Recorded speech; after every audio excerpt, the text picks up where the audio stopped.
Another sponsorship, a third sponsorship that, again, we're very clear that this sponsorship talks to this particular audience.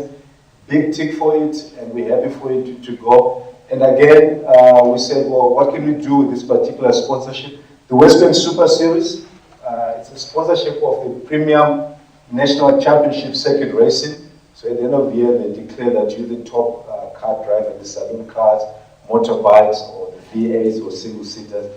So hugely popular for the guys who love car racing. Goes out on television, on Supersport. Supersport loves it and they place it. And yeah, we're happy.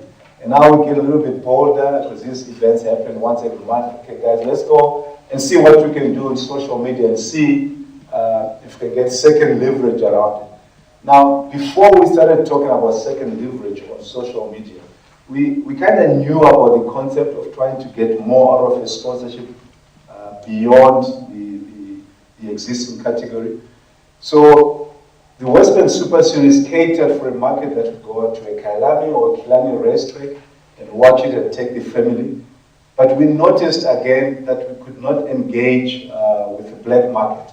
And we always want to say there was a time when the black market was a growth market. I mean, that's all gone, it's the market. So we're trying to get to the market, but this particular part of the market. And we just couldn't. And many years back, before we got involved, Motorsport South Africa, tried to bus guys and send a bus to Soweto, bring the guys in and see what happens. That didn't work.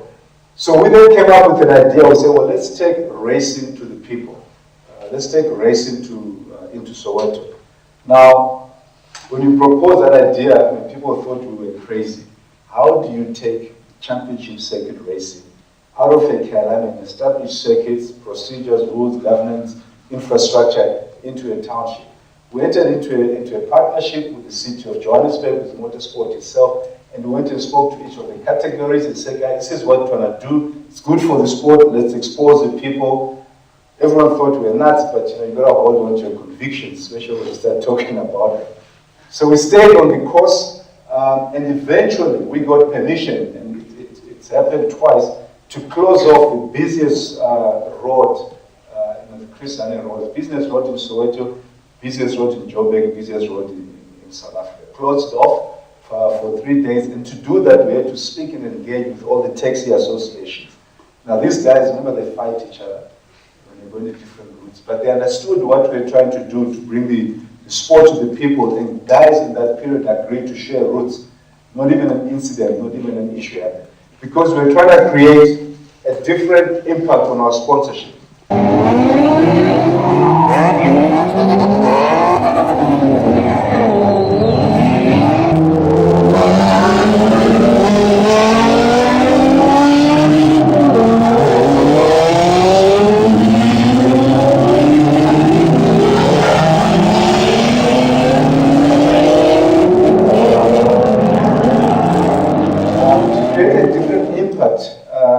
Using the sponsorship, it was hard work.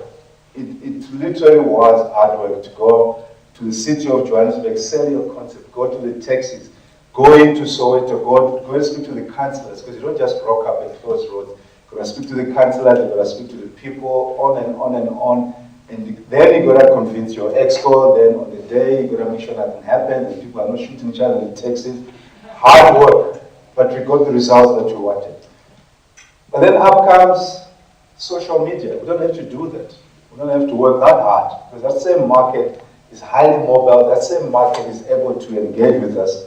And we simply, every time we have an event, we're getting up to 4,000 Facebook fans. We got 2,500 Twitter. People tweeting from Soweto. People responding to tweets from the guys at the circuit. Facebook connections. Doesn't cost us the money that we spend, but we're getting the impact. And we're able to track it, able to see exactly the geographic space. So social media has completely changed how we leverage our sponsorships. Another thing that has happened around that particular sponsorship, we had a call from someone called Cycle Vision Network, guys based in the UK. We thought it was one of these 411 scams, you know. Now we've seen WesBank Super Series. We on the Cycle Vision Network, fully interactive internet television, huge, blah, blah, blah. Can we buy your content? Gee, okay, good. We kind of ignored him. Came back again. And the guy's going to pay us, money just to get the content that we already have to put it on social media. So we have a partnership with him, and that's going to run for the next 3 years. That's taking our brand, you could say globally, but put it on social media. It's going to get to different communities without us doing any work. So we're getting returns significantly beyond what we ever would have conceptualized or thought about, using social media. So CVA Live interactive partnership, but allows us to increase our sponsorship ROI. Remember this earlier slide where we said the return on investment of social media stays much longer than on traditional media. So finally, we've got our own TV channel on YouTube. We've cancelled our traditional television advertising.